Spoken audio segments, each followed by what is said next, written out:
Bends rule पढ़ा था। अभी आगे की केमिकल बॉन्डिंग हम लोग शुरू करते हैं।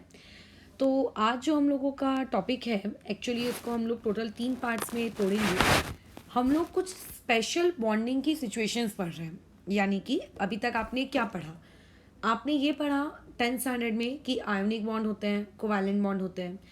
11th में आए तो आयोनिक कोवैलेंट की थोड़ी डिटेल पढ़ी, ठीक है। फिर एक और नाम सुन लिया कि यार एक बॉन्ड तो कोऑर्डिनेशन बॉन्ड भी होता है, बराबर, ये भी आपने सुना।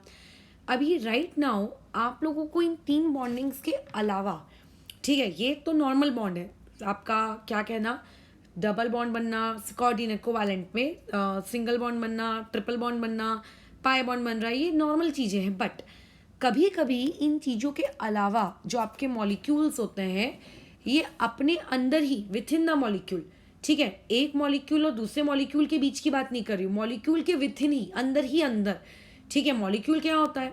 एटम से बना हुआ रहता है।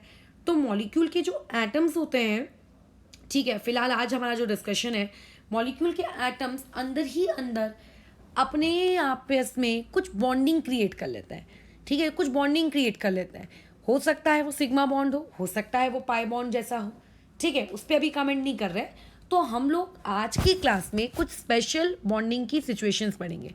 क्या पढ़ेंगे? कुछ स्पेशल बॉन्डिंग की सिचुएशंस। तो जो पहली स्पेशल बॉन्डिंग की सिचुएशन आप लोगों के सामने आएगी, उस स्पेशल बॉन्डिंग की सिचुएशन को हम लोग कहते हैं बैक बॉन्डिंग, बराबर। जो पहली सिचुएशन हम लोगों को पढ़नी है उसे हम लोग क्या कहेंगे? Back bonding. उसके अलावा कल हम लोग बनाना बॉन्ड पढ़ेंगे कि बनाना बॉन्ड क्या होता है। फिर उसके अलावा साथ ही साथ में कोशिश करेंगे कि ब्रिज बॉन्डिंग वाली सिचुएशन भी देख लें। तो टोटल इस चीज़ को हम 2 पार्ट में डिवाइड कर रहे हैं, back bonding, banana bonding, back bonding, banana bonding, ठीक है, और ब्रिज बॉन्ड भी आ जाएगा बीच में। तो देखो, ऐसा कोई ऑफर नहीं होता है कि अगर मान लेते हैं किसी मॉलिक्यूल का मूड कर रहा है कि मैं बनाऊंगा बैक बॉन्डिंग, तो वो आज बोलेगा चलो आज मेरा मूड कर रहा है बैक बॉन्डिंग बनाने का, तो आज मैं बैक बॉन्डिंग बना लेता हूँ। फिर अगले दिन मेरा मूड नहीं करेगा तो चलो कोई बात नहीं, मैं बनाना बॉन्डिंग या ब्रिज बॉन्डिंग बना लूँगा। ऐसा नहीं होता, ऐसा नहीं होता। हर मॉलिक्यूल आपका फिक्स होता है कि वो बैक बॉन्डिंग कर रहा है, ठीक है, या फिर वो पर्टिकुलर चीज़ आप लोगों की लेट से ब्रिज बॉन्ड बना रही है। तो हमें कैसे पता चलता है कि कौन सा स्पीशीज़ बैक बॉन्डिंग कर रहा है कि कौन सी स्पीशीज़ ब्रिज बॉन्डिंग कर रही है? देखो, हम लोग उन मॉलिक्यूल्स को क्रिएट नहीं कर रहे हैं, ठीक है। ऑब्वियसली हम लोग उसको क्रिएट करने के लिए जो रिक्वायर्ड सबस्ट्रेट्स है वो लेते हैं, उन्हें मिक्स करते हैं तो प्रोडक्ट बनता है। बट जब प्रोडक्ट की फॉर्मेशन हो रही है तो उसके मैकेनिज्म को, उसके वर्किंग पैटर्न को हम कंट्रोल नहीं कर सकते, उसके अंदर वो जो चीज़ें चल रही हैं, ठीक है। तो आपके पास जो प्रोडक्ट बनता है, आप लोगों के पास जो चीज़ें बन रही हैं, वो किस बेसिस से बन रही हैं? जैसे एक मैं बताती हूँ, जीके फैक्ट है। जीके फैक्ट ये है कि आपकी जो बोरॉन फैमिली में अगर आप कोई कंपाउंड BX3 टाइप का लो, यानी कि आप ले लो BCl3, आप ले लो BF3, आप ले लो BBr3, या फिर आप ले लो BI3, तो इस टाइप के जितने भी कंपाउंड्स होते हैं, they prefer to form back bonding. ये लोग BB करना चाहते हैं, यानी कि बैक बॉन्डिंग करना चाहते हैं। बट अगर तुम इनके पास जाओ, देखिए बहुत ही कॉमन एग्जांपल है, इसीलिए इसका नाम लिया जा रहा है, AlCl3। तो AlCl3 प्रेफर करेगा ब्रिज बॉन्डिंग करना। जी, ये वो क्या प्रेफर करेगा? ब्रिज बॉन्डिंग करना, वो डाइमर बनाएगा। इस पे भी हम लोग बातचीत करेंगे। तो सबसे पहला डाउट आता है दिमाग में कि AlCl3 ने बैक बॉन्डिंग क्यों नहीं की, उसने ब्रिज क्यों किया? या फिर ऐसा डाउट आता है कि आपके जो BX3 टाइप के कंपाउंड से इन्होंने बैक बॉन्डिंग क्यों की, इन्होंने डाइमर क्यों नहीं किया? तो ये जो मतलब कंसेप्ट होता है कि कौन सी स्पीशीज डाइमर बनाएगी, कौन सी स्पीशीज बैक बॉन्डिंग बनाएगी, आखिर ये गवर्न कौन कर रहा है, कौन सा फैक्टर है? तो सिंपल सा फैक्टर होता है एनर्जी। जिस प्रोसेस को करने में उस पर्टिकुलर मॉलिक्यूल की सबसे ज़्यादा एनर्जी रिलीज हो रही होगी, वो प्रोसेस करेगी, बस खत्म बात। तो यानी कि अगर मैं ये कह रही हूँ कि AlCl3 ने ब्रिज बॉन्डिंग बनाई है, तो इसका मतलब AlCl3 को अगर ये मौका दिया जाता कि AlCl3 तुम जाओ और जाने के बाद तुम एक काम करो, ब्रिज बॉन्डिंग बनाओ, तो वो बोलेगा ओके, ब्रिज बॉन्डिंग बनाते वक्त मेरे अंदर से इतनी certain amount of energy release हो रही है। और फिर उसको एक और ऑप्शन मिलता है कि अच्छा एक काम करो, बैक बॉन्डिंग भी बना लेते हैं। तो AlCl3 बोलता कि अच्छा ठीक है, बैक बॉन्डिंग बनाते वक्त मेरे अंदर से इतनी अमाउंट ऑफ एनर्जी रिलीज हो रही है। तो वो जज करेगा, वो देखेगा कि अच्छा सबसे ज़्यादा एनर्जी रिलीज कहाँ हो रही है। तो जिस प्रोसेस में सबसे ज़्यादा एनर्जी रिलीज हो रही होगी, वो प्रोसेस वो करेगा और वाला बॉन्ड बन जाएगा। अब जैसे कि इस टाइप के कंपाउंड में obviously energy release during back bonding ज़्यादा रही होगी और energy release due to the formation of bridge bonding कम रही होगी, इसलिए उसने ब्रिज बॉन्डिंग बनाना प्रेफर ही नहीं किया। तो ये जो सबसे पहला क्वेश्चन दिमाग में आता है, अपन ने इसको शांत किया। डेटास के साथ भी बात करेंगे बट जब ब्रिज बॉन्डिंग पढ़ रहे होंगे तब, ठीक है, क्योंकि हम लोग ऑब्वियस है कि चीज़ों को बन चुकी हैं, हम लोगों के पास केमिस्ट्री में रिजल्ट्स आ चुके हैं। वो रिजल्ट्स अब कैसे आए, क्यों आए, वो चीज़ें हम लोग अब क्या कर रहे हैं, समझने या समझाने की कोशिश कर रहे हैं। ठीक है, हम कुछ भी क्रिएट नहीं कर रहे, कुछ प्रोड्यूस नहीं कर रहे। मेरे हाथ में नहीं है BBr3 को ब्रिज बॉन्डिंग करवाना, या तुम्हारे हाथ में नहीं। वो क्यों ऐसा किया या उसने वैसा क्यों नहीं किया, we are just explaining that process. Okay, तो पहला दिमाग में डालना, back bonding, banana bonding, bridge bonding. 3 type की बॉन्डिंग हमें अभी लगातार 3 दिन पढ़नी है, फिर हाइड्रोजन बॉन्डिंग भी पढ़नी है, एक चौथी भी आएगी। ओके, तो लेकिन फिलहाल आज का टॉपिक हमारा बैक बॉन्डिंग है। बैक बॉन्डिंग कुछ लोग करते हैं, कुछ लोग नहीं करते। तो ये जो कुछ लोग करते हैं और कुछ लोग नहीं करते, ये कैसे डिसाइड होगा कि कुछ लोग कौन करेंगे? We can not decide. हमारे पास जो रिजल्ट हैं उन रिजल्ट्स को या तो आप एक्सपेरिमेंट करके देखो, ठीक है, आप उन एक्सपेरिमेंट से एनर्जी की वैल्यूज़ वगैरह आती हैं, डेटाबेस निकालो पूरा अच्छा खासा और फिर डिसाइड करो। बट वो सब तो हमारे लिए पॉसिबल है नहीं, है ना, हम तो वो सब कर नहीं सकते। तो देयरफॉर जो रिजल्ट्स हम लोगों की अच्छी अच्छी ऑथर्स की जो किताबें होती हैं, रेफरेंस बुक्स होती हैं, उनको हम पढ़ते हैं, ठीक है। और उसके बाद जब हम उनको पढ़ते हैं तो ऐसे में क्या हो जाता है कि उनके डेटाबेस की मदद से, उनके डाटा की मदद से हम चीज़ों को एक्सप्लेन करने की कोशिश करते हैं। तो अभी इसको बैक बॉन्डिंग टॉपिक को हम लोग शुरू करते हैं। अच्छा, अब बैक बॉन्डिंग को कुछ फैक्ट्स है, जीके फैक्ट्स, उन जीके फैक्ट्स को तुम अगर जान लो तो अच्छा होगा। वो ऐसे कोई खास पॉइंट्स नहीं है कि अरे मैडम आपने बताया नहीं था, बट हाँ बेसिक है, कुछ जान लेते हैं। जैसे back bonding is a type of resonance, ठीक है, back bonding is a type of resonance. अब क्योंकि तुम लोग 11th के स्टूडेंट हो, तुम लोगों को नहीं पता कि रेजोनेंस क्या होता है, ठीक है, तो कोई बात नहीं, आगे हम लोग इसके बारे में डील करेंगे, लेकिन ये एक टाइप का रेजोनेंस है। पॉइंट नंबर 3, बैक बॉन्डिंग जो होती है, बैक बॉन्डिंग आप लोगों को, कई लोग इसको पाए बैक डोनेशन के नाम से भी जानते हैं। बैक बॉन्डिंग को कई लोग पाए बैक डोनेशन के नाम से भी जानते हैं। अच्छा ठीक है, यहाँ पे पाए वर्ड देखो आया है, पाए वर्ड आया है, तो पाए वर्ड ये मैथमेटिक्स वाला तो पाए है नहीं कि जिसकी वैल्यू 22/7 या 3.14 आपने पुट कर दी। पाए का मतलब है कि ज़रूर ये बैक बॉन्डिंग सिग्मा बॉन्ड के परपेंडिकुलर रही होगी, बराबर, ये क्या रही होगी, आप लोगों के सिग्मा बॉन्ड के परपेंडिकुलर रही होगी। ओके ठीक है। इवन अभी आगे जब तुम मॉलिक्यूलर ऑर्बिटल थ्योरी पढ़ोगे तो मॉलिक्यूलर ऑर्बिटल थ्योरी में मैं तुम्हें कुछ और बेसिक चीज़ें पढ़ाऊंगी, ठीक है, अभी तो हम लोग MOT तक पहुँचे ही नहीं है। तो जब आप मॉलिक्यूलर ऑर्बिटल थ्योरी पढ़ोगे तो according to molecular orbital theory आपके पास जो ऑर्बिटल्स होते हैं, ठीक है, जैसे अभी अपन ने बोला ना कि 2 ऑर्बिटल मिक्स होते हैं, हाइब्रिड ऑर्बिटल बनते हैं वगैरह वगैरह।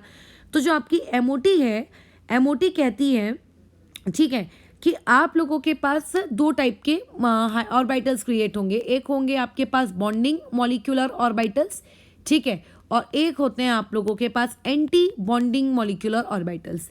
MOT में हम इस चीज़ को डिटेल में जानेंगे। तो जो पाई बैक बॉन्डिंग होती है, पाई बैक बॉन्डिंग या बैक बॉन्डिंग, ये सिंपली ये एक फिनोमेनॉन है। ऑब्वियसली बॉन्ड बन रहा है तो इलेक्ट्रॉन्स की तो इन्वॉल्वमेंट होगी।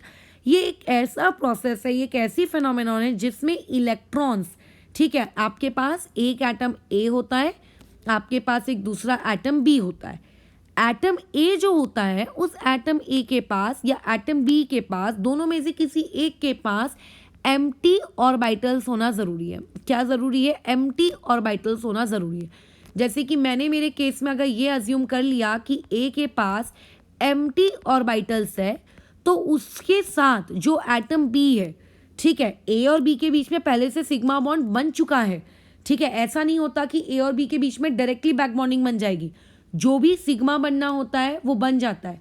सिग्मा बन जाने के बाद फिर अगर आपके A के पास एम्प्टी ऑर्बिटल बच गए और आपके B के पास मान लेते हैं ऑर्बिटल्स में लोन पेयर है, तो क्या होता है कि वो जो B है, लोन पेयर जिसके पास है, वो उन खाली A वाले एटॉमिक ऑर्बिटल्स को अपने इलेक्ट्रॉन देने लगता है।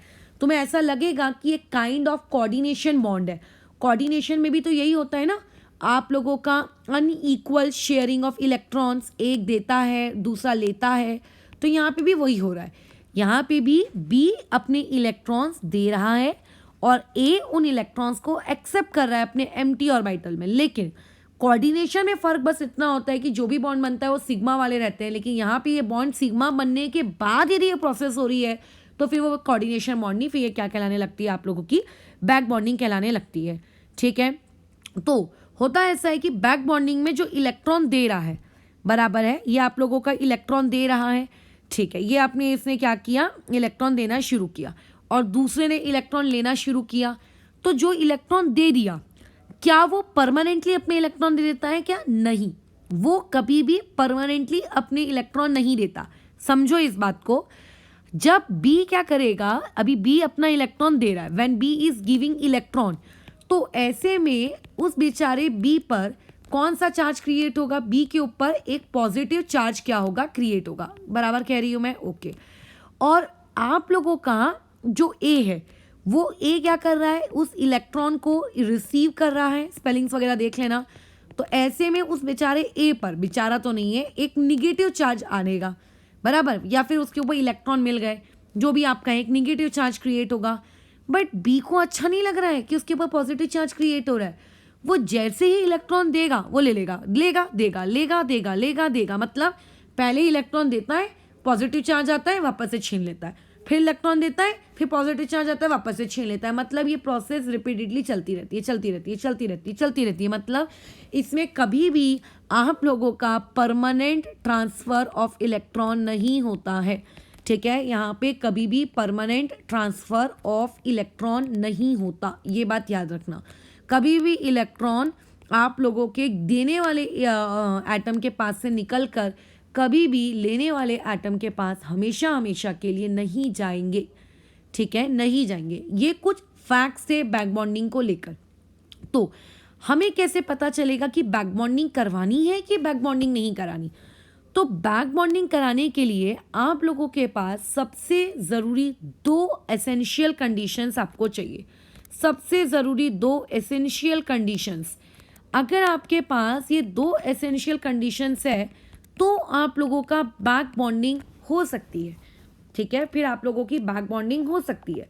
ये दो एसेंशियल कंडीशंस क्या है? देखो, जैसा अभी तक हमने बातचीत की, उस बातचीत से तुम्हें इतना तो समझ में आ गया होगा कि एक स्पीशीज सिग्मा बॉन्ड बन जाने के बाद भी यदि उसके पास, उसके एटम के पास एक्स्ट्रा के इलेक्ट्रॉन्स हैं, तो यानी कि लोन पेयर्स हैं, तो वो क्या करेगी, एक दूसरी स्पीशीज को, जिस बेचारे के पास एम्प्टी ऑर्बिटल है, सिग्मा बॉन्ड बन जाने के बाद भी, ठीक है, बिना सिग्मा बॉन्ड बने नहीं, सिग्मा बॉन्ड बन जाने के बाद भी यदि उसके पास एम्प्टी ऑर्बिटल है तो वो उनको दे देगी। यानी कि इससे हमें ये बात तो हमारे दिमाग में, छोटे से हमारे ब्रेन में घुस गई है कि एक स्पीशीज सिग्मा बॉन्ड बनाने के बाद उसके पास लोन पेयर होना ज़रूरी है और दूसरी स्पीशीज के पास सिग्मा बॉन्ड बनाने के बाद क्या कहते हैं, एम्प्टी एटॉमिक ऑर्बिटल होना ज़रूरी है। अगर ऐसा है तो वो एक दे देगा और दूसरा उसको एक्सेप्ट कर लेगा, बस बन गया बैक बॉन्ड। ठीक है, बस बन गया बैक बॉन्ड, खत्म हो गई कहानी। लेकिन इससे साफ साफ हमें क्या समझ में आ गया, देने वाला होना चाहिए और साथ ही साथ में उन इलेक्ट्रॉन को लेने वाला भी तो कोई ना कोई होना चाहिए। तो जो दो एसेंशियल कंडीशन जिनकी मैं बात कर रही हूँ, एसेंशियल कंडीशन, पहली एसेंशियल कंडीशन ये आप लोगों के पास एटम होना चाहिए जिस एटम के पास क्या हो, एम्प्टी वैकेंट ऑर्बिटल है। ठीक है, आपके पास जो दो बॉन्डेड, अच्छा एक वर्ड में लिख दूं यहाँ पे, ये वर्ड लिख लेते हैं, out of two bonded atoms, out of two bonded atoms, आपके पास जो दो बॉन्डेड एटम्स हैं, मैंने यहाँ पे देखो वर्ड कौन सा यूज किया, बॉन्डेड। बॉन्डेड का मतलब क्या होता है, उनके बीच में सिग्मा बॉन्ड पहले से बन चुका है। हो सकता है पाई भी बन गया हो, मे बी, ठीक है, बट पाई के केसेस में हम यूजुअली होते नहीं है, बट मे भी पाई भी बन गया हो, या लेकिन कम से कम सिग्मा तो बना हुआ ही होगा। तो out of two bonded atom, आपका जो एक बॉन्डेड एटम है, उस एक बॉन्डेड एटम के पास क्या होना चाहिए बताओ, वैकेंट ऑर्बिटल होना चाहिए। ठीक है, वैकेंट ऑर्बिटल होना चाहिए। क्यों होना चाहिए vacant orbital? In order to accept that electrons. ठीक है, अब इलेक्ट्रॉन अगर आएंगे तो इलेक्ट्रॉन को रहने के लिए कोई जगह भी तो चाहिए होगी, तो वो जगह उनको कहाँ मिलेगी बताओ, है ना, जगह चाहिए ना, तो जगह रख देने के लिए रखनी पड़ेगी, कमरा देना पड़ेगा रहने के लिए, तो वो कमरा उनके पास वैकेंट ऑर्बिटल होना चाहिए। पॉइंट नंबर 2, वैकेंट ऑर्बिटल मान लो है, लेकिन जो इलेक्ट्रॉन जहाँ से आ रहे हैं, जिस एटम के पास से आ रहे हैं, वो जो आपका अदर एटम है, उस अदर एटम के पास क्या होने चाहिए? Should have lone pair. ध्यान से सुनना, शुड हैव लोन पेयर, मतलब बैक बॉन्डिंग में लोन पेयर पार्टिसिपेट करते हैं। बैक बॉन्डिंग में कौन पार्टिसिपेट करते हैं? लोन पेयर पार्टिसिपेट करते हैं। जो ऑलरेडी बॉन्ड बना चुके हैं वो लोग पार्टिसिपेट नहीं करते। कौन पार्टिसिपेट करते हैं? लोन पेयर आपके क्या होते हैं? पार्टिसिपेट करते हैं। बराबर है? अच्छा, लोन पेयर, ओके, ये हम लोगों को बात समझ में आ गई। उसके अलावा ये जो अदर आइटम जिसकी मैं बात कर रही हूँ, should have lone pair etcetera etcetera, ये तो कंडीशंस में आ गया। बैक बॉन्डिंग के फायदे क्या है? क्या बैक बॉन्डिंग के कुछ डिसएडवांटेजेस हैं कि कुछ एडवांटेजेस हैं? तो जस्ट आपके जैसे एक कॉइन के दो पार्ट्स होते हैं, हेड भी होता है, टेल भी होता है, अच्छी बातें भी होती हैं, बुरी बातें भी होती हैं। तो उसी प्रकार से बैक बॉन्डिंग की कुछ अच्छी खास बातचीत भी है। क्या ये खास बातचीत बैक बॉन्डिंग से किस प्रकार से हम लोगों को फ़ायदा होता है, बताओ।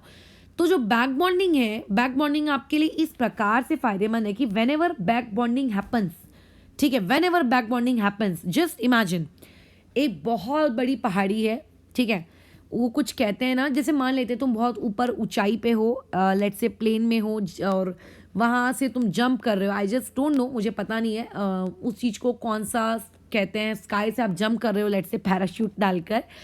तो ऐसे में आपके पास एक सपोर्टिव पैराशूट का, अब तुम हो नए इंसान, तुम प्रोफेशनल ना हो, तो जो इंसान तुम्हें प्लेन में ऊपर लेकर गया है, ठीक है, वो जो इंसान, जैसे लेट्स से ये आप लोगों का प्लेन है, यहाँ से आप नीचे कूद रहे हो, तो ये आपके पास अपना पैराशूट है। अब कुछ भी हो सकता है हादसा, तो ऊपर जो प्लेन में कंट्रोलर बैठा है वो क्या करता है, आपकी पीठ से ना एक और रस्सी बांध देता है, ये लो ऐसे, कि कल को अगर तुम्हारे से पैराशूट ऑपरेट नहीं हुआ, कल को अगर मान लेते पैराशूट काम नहीं कर पाया, या कोई भी ऐसे अदर फैक्टर्स आए, तुम पैनिक हो गए, तुम नहीं बटन ओपन कर पाए, तो ऐसे में कम से कम एक एक्स्ट्रा सपोर्ट सिस्टम वो देता है।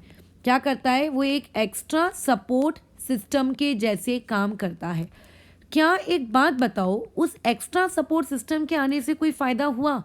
तुम बोलोगे हाँ, कम से कम इस बात की गारंटी तो हो गई कुछ हद तक कि अगर मैं पैराशूट नहीं संभाल पाया या पाई, अगर मेरा पैराशूट नहीं खुला या खुली, तो कभी मैं मरूंगा तो नहीं, कम से कम कोई है तो सही मुझे ऊपर से बचाने के लिए, वो जो कि रस्सी बंधी हुई है। सो जस्ट लाइक आप लोगों के बैक बॉन्डिंग में जो दो एटम्स हैं ए और बी के बीच में सिग्मा बॉन्ड ऑलरेडी फॉर्म्ड हो चुका है। मैं पास्ट टेंस की बात कर रही हूँ, ठीक है, बॉन्ड ऑलरेडी फॉर्म हो चुका है। लेकिन यदि यही ए और बी आपस में पीछे से ये इस तरीके का एक और बॉन्ड बना लेते हैं, बनता है टूटता है, ठीक है, इस तरीके का एक एक्स्ट्रा बॉन्ड बनाते हैं, ठीक है, तो इस तरीके का जो एक्स्ट्रा बॉन्ड है, तुम्हें क्या लगता है वो किस तरीके से फायदेमंद होगा? तो जिस तरीके से वो एक एक्स्ट्रा रस्सी जो उस आदमी और उस एरोप्लेन के बीच में बंधी थी, जो उसको एक एक्स्ट्रा सपोर्ट सिस्टम प्रोवाइड करती थी, तो वैसे ये जो एक एक्स्ट्रा बॉन्ड बन रहा है, ये एक्स्ट्रा बॉन्ड आप लोगों के उस पूरे सिस्टम की जो बॉन्ड स्ट्रेंथ होती है, उस बॉन्ड स्ट्रेंथ को ये क्या करता है? इंक्रीज करता है। यानी कि आप लोगों के बैक बॉन्डिंग के होने की वजह से जो बॉन्ड स्ट्रेंथ होती है, वो बॉन्ड स्ट्रेंथ क्या हो जाती है? इंक्रीज हो जाती है। अगर तुम खुद सोचो, बॉन्ड की स्ट्रेंथ बढ़ जाएगी, बहुत ताकतवर हो गए दो एटम्स के बीच के बॉन्ड, तो उन एटम्स के बीच के बॉन्ड को जब तोड़ने की बारी आएगी, तो तोड़ने में कम एनर्जी लगेगी कि ज़्यादा एनर्जी लगेगी? ऑब्वियसली ज़्यादा एनर्जी लगेगी।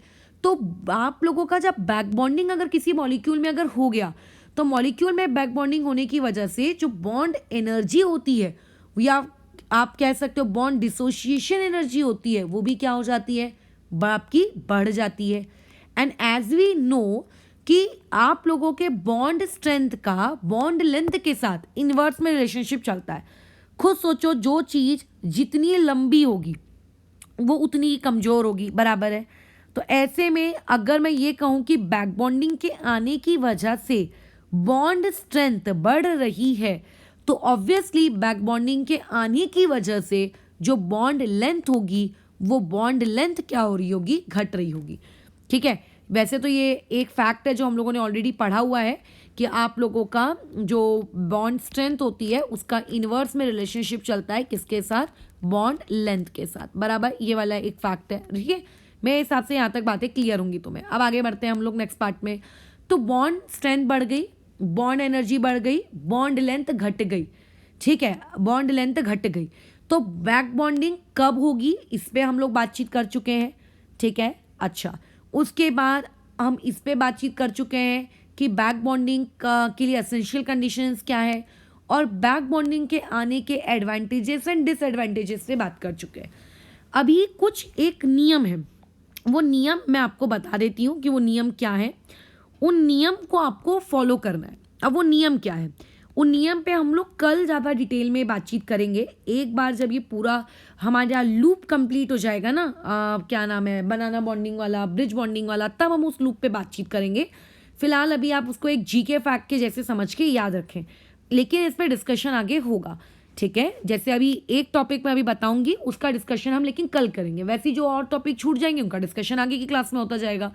एक ही क्लास में सारी इन्फॉर्मेशन प्रोवाइड नहीं की जा सकती, टॉपिक वाइज आप लोगों की, जैसे अनियन का कैसे एक एक लेयर निकलता है, वैसे ही अपन में निकालेंगे। जैसे देखो, आप लोग बैक बॉन्डिंग करने गए, तो where back bonding are allowed, सबसे इंपॉर्टेंट पार्ट, सबसे एक ज़रूरी लाइन है कि यूजुअली आप जैसे बोलते हो ना ओवरलैपिंग करनी है, तो हम लोग क्या बोलते हैं कि ओवरलैपिंग देखो तब अच्छी लगेगी जब ओवरलैपिंग करने वाले atomic orbital nearly same size के होंगे, ठीक है। ओवरलैपिंग करने वाले atomic orbital nearly same size के होंगे।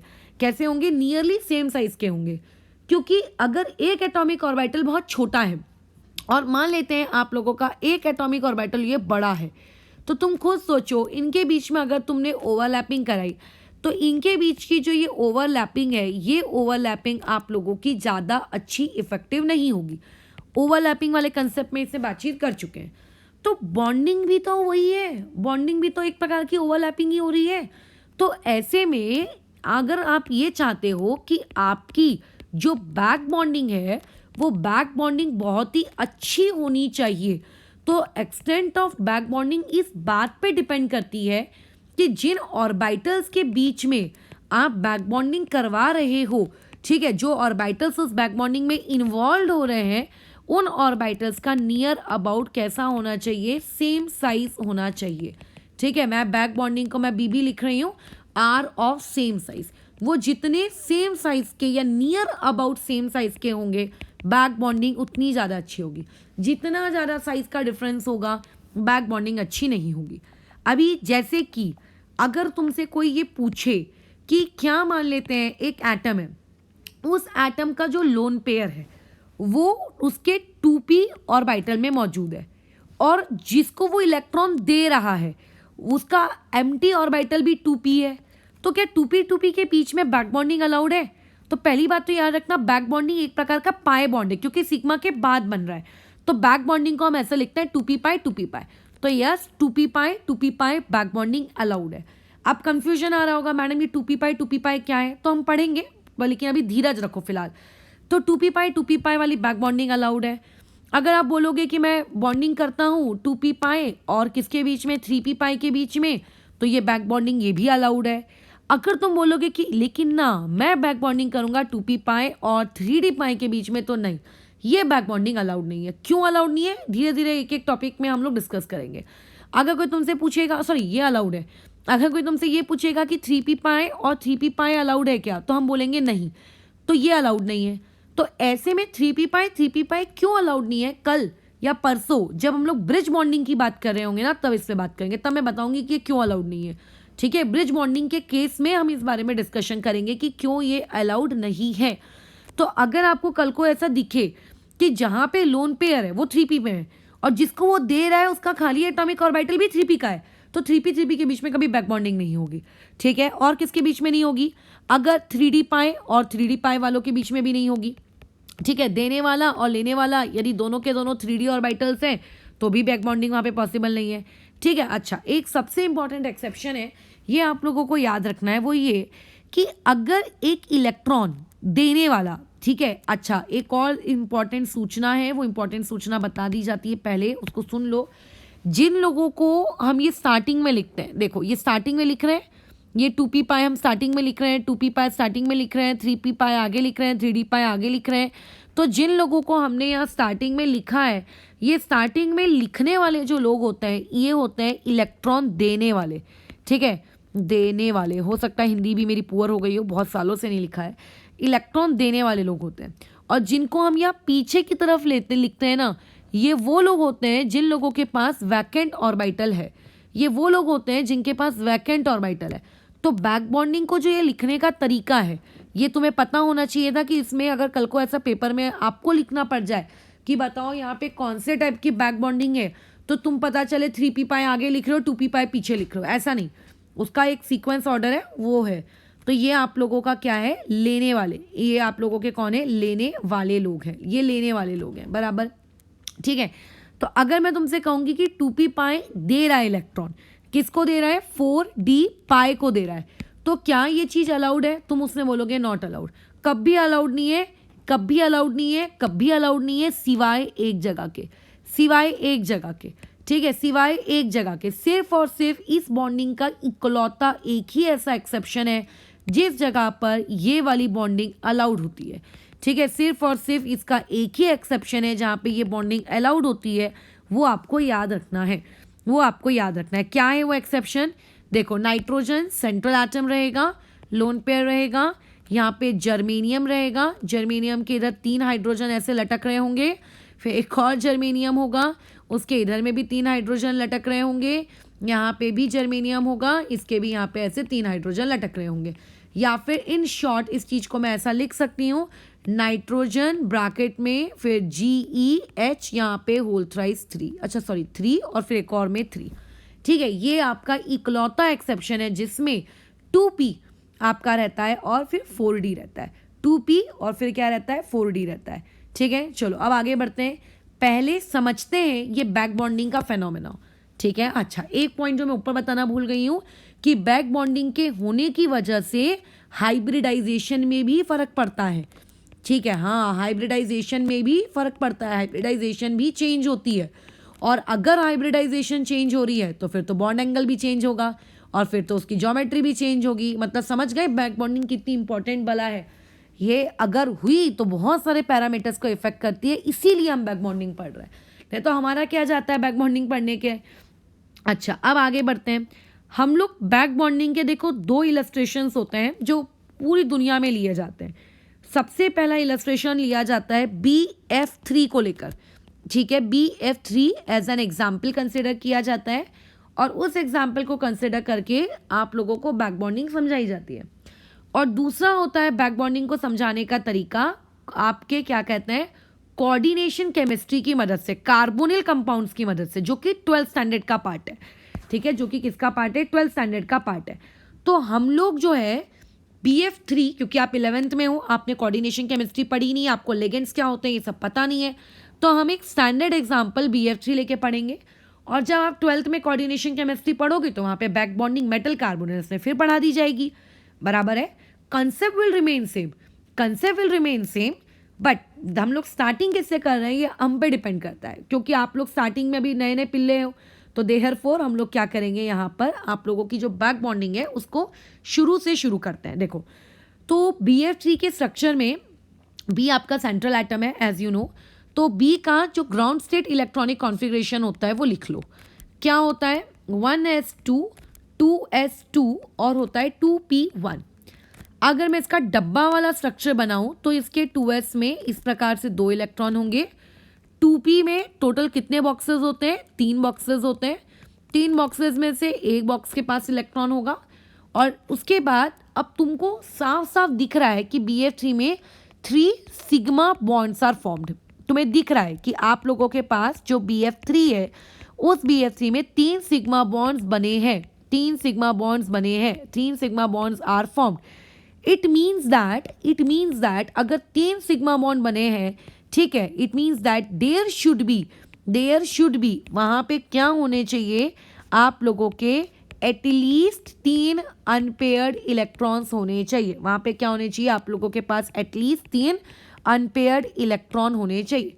बट जब मैं ग्राउंड स्टेट को देखती हूँ तो मेरे पास तो अनपेयर्ड इलेक्ट्रॉन सिर्फ एक ही है, बताओ।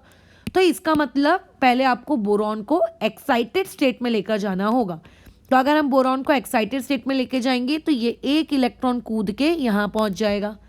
अगर ऐसा हुआ तो आपका जो 2s वाला बॉक्स है उसमें सिर्फ एक इलेक्ट्रॉन रहेगा और जो बाकी के 2p वाले बॉक्सेस हैं उन 2p वाले बॉक्सेस में इस तरीके से 2 आ जाएंगे। ये समझते हो? अच्छा, फिर क्या होगा? फिर हाइब्रिडाइजेशन होगा। ये 2s और ये दो 2p आपके मिलेंगे। ये मिलने के बाद क्या करेंगे? मिक्सिंग करेंगे, अंडरगो मिक्सिंग, जिसको हम लोग साइंस की भाषा में क्या कहते हैं? इसको हम लोग साइंस की भाषा में क्या कहते हैं? हाइब्रिडाइजेशन कहते हैं। एक S और दो P जब मिलके मिक्सिंग करते हैं तो वहाँ पे क्या होता है? sp2 के हाइब्रिड ऑर्बिटल्स फॉर्म होते हैं। कितने हाइब्रिड ऑर्बिटल फॉर्म होंगे? जितने एटॉमिक ऑर्बिटल मिक्स हो रहे हैं। 3 एटॉमिक ऑर्बिटल मिक्स हो रहे हैं तो आप लोगों के पास 3 sp2 हाइब्रिड ऑर्बिटल फॉर्म होंगे। अच्छा, how to represent those 3 hybrid orbitals? तो उन 3 हाइब्रिड ऑर्बिटल्स को रिप्रेजेंट करने का जो तरीका है वो कुछ इस प्रकार से है। ये ऐसा रहता है, ठीक है, उसके बाद फिर ऐसा रहता है, फिर उसके बाद ऐसा रहता है और 2 छोटे छोटे लोब्स होते हैं जो एक के अंदर ऐसे घुसे हुए रहते हैं, है ना। ये बोरॉन का sp2 के 3 हाइब्रिड ऑर्बिटल्स हैं। ये क्या है आप लोगों का? ये क्या है? बोरॉन के 3 हाइब्रिड ऑर्बिटल्स हैं। अच्छा, तो बोरॉन के ये 3 हाइब्रिड ऑर्बिटल्स तो मैंने ड्रॉ कर लिए, जिसमें एक 2s है, इसमें एक 2px है, उसमें एक 2py है। इस 2pz का क्या हुआ? ये 2pz ही एक वैकेंट ऑर्बिटल कहलाएगा। यही आपका क्या है? एक वैकेंट ऑर्बिटल है, क्योंकि इसने हाइब्रिडाइजेशन में तो पार्टिसिपेट किया नहीं, है ना। इसने तो हाइब्रिडाइजेशन में पार्टिसिपेट किया नहीं, मतलब मैं ये कह सकती हूँ कि मेरे सेंट्रल एटम बोरॉन के पास वैकेंट हाइब्रिड और वैकेंट एटॉमिक ऑर्बिटल है। अब आती है फ्लोरीन की बारी। अब फ्लोरीन आते हैं बॉन्ड बनाने के लिए, तो लिखो फ्लोरीन कौन से अपने मतलब फ्लोरीन का कॉन्फ़िगरेशन क्या होता है? फ्लोरीन का कॉन्फ़िगरेशन होता है 1s2 2s2 2p कितना? 2p कितना? 5। तो फ्लोरीन आया अपने 2p को लेकर और बोलता है चलो एक हाइब्रिड ऑर्बिटल के साथ मैंने बॉन्ड बना लिया। सो ये येलो कलर से जो मैंने ड्रॉ किया है, this is what? This is your fluorine. फिर यहाँ पे आया एक और आप लोगों का ये फ्लोरीन, यहाँ पे इसने इस हाइब्रिड ऑर्बिटल के साथ बॉन्ड बना लिया, इसने इस हाइब्रिड ऑर्बिटल के साथ भी ऐसे फ्लोरीन ने बॉन्ड बना लिया। ओके, यानी कि क्या मैं ऐसा कह सकती हूँ कि ये वाला जो स्ट्रक्चर है वो कुछ इस प्रकार से है। वो जो 3 हाइब्रिड ऑर्बिटल्स को मैं बी लिख सकती हूँ और वो 3 फ्लोरीन्स जो येलो कलर से मैंने ड्रॉ किए हैं उनको मैं इस तरीके से लिख सकती हूँ, बराबर। सो मेरा BF3 बन गया। लेकिन एज वी नो कि फ्लोरीन के पास क्या होते हैं बताइए? इस प्रकार से लोन पेयर्स होते हैं। फ्लोरीन के पास क्या होते हैं? इस प्रकार से लोन पेयर्स होते हैं, ठीक है। और ऊपर के डिस्कशन से साफ साफ दिख रहा है कि बोरॉन के पास 2pz का खाली एटॉमिक ऑर्बिटल पड़ा हुआ है। तो बोरॉन के पास खाली एटॉमिक ऑर्बिटल होगा, बोरॉन के पास खाली एटॉमिक ऑर्बिटल होगा। तो मैंने काम किया, ये एक काम करते हैं, इसको ना रेड कलर से इसका खाली एटॉमिक ऑर्बिटल शो कर देते हैं। ये होगा इसका खाली एटॉमिक ऑर्बिटल। अब ये जो 3 फ्लोरीन है, ये जो आपके पास फ्लोरीन है, इनमें से फिलहाल मैं एक फ्लोरीन को कंसिडर करके बता रही हूँ, इनमें से मैं फिलहाल सिर्फ एक फ्लोरीन को कंसिडर करके बता रही हूँ कि ये फ्लोरीन तुरंत क्या करेगा? अपने इलेक्ट्रॉन्स इस वैकेंट ऑर्बिटल में शिफ्ट करेगा, ठीक है। क्या करेगा? इस वैकेंट ऑर्बिटल में शिफ्ट करेगा। और इसी शिफ्टिंग को, इसी इलेक्ट्रॉन की शिफ्टिंग को, क्या ये शिफ्टिंग परमानेंट होगी? नहीं होगी। हमने ऊपर डिस्कशन किया है। क्या ये शिफ्टिंग परमानेंट होगी? नहीं होगी। हम जानते हैं कि ये टेम्पररी शिफ्टिंग है। अब बस इसी इलेक्ट्रॉन की टेम्पररी शिफ्टिंग को हम लोग क्या कहते हैं? बीबी कहते हैं। बीबी यानी कि कौन? Back bonding. इसे क्या कहते हैं हम लोग? बीबी कहते हैं। क्या कहते हैं इसको? Back bonding. So this is the concept behind back bonding. खत्म। यही कंसेप्ट होता है बैक बॉन्डिंग का।